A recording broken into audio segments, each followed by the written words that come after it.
Kapos man ako sa mga material na bagay, mapalad naman ako sapagkat ako ay may Diyos na tunay. Kapag gumawa ka ng mabuti sa tao, huwag kang umasa ng kapalit. Dahil ang pag-asa mo ay ang ganti ng Diyos sa iyo. Huwag mong hintayin na makaranas ka ng problema bago ka manalangin. May kailangan man o wala, pasasalamat sa Diyos ay hindi dapat mawala. Salamat Panginoon sa hiram na buhay. Hinihingi namin ang iyong gabay at patnubay.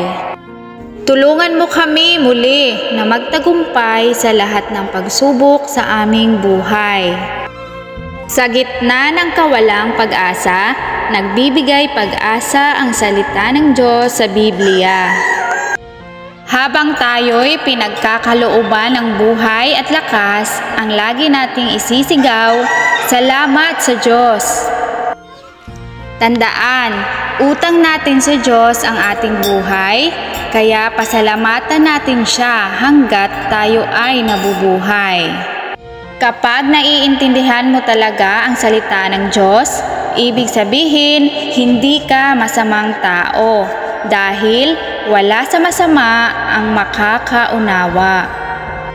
Sabi sa Bible verse, San Juan verse 12.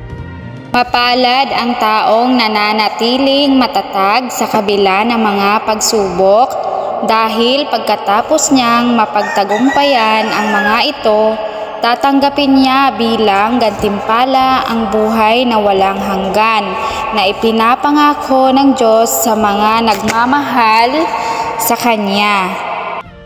Isa sa natutunan ko, pag nilalait ka at minamaliit, manahimik ka lang. Isang araw, magugulat na lang sila dahil itinaas ka ng Diyos. Huwag kang matakot lumakad mag-isa kung alam mong nasa tama ka. Hindi ka pababayaan ng Diyos.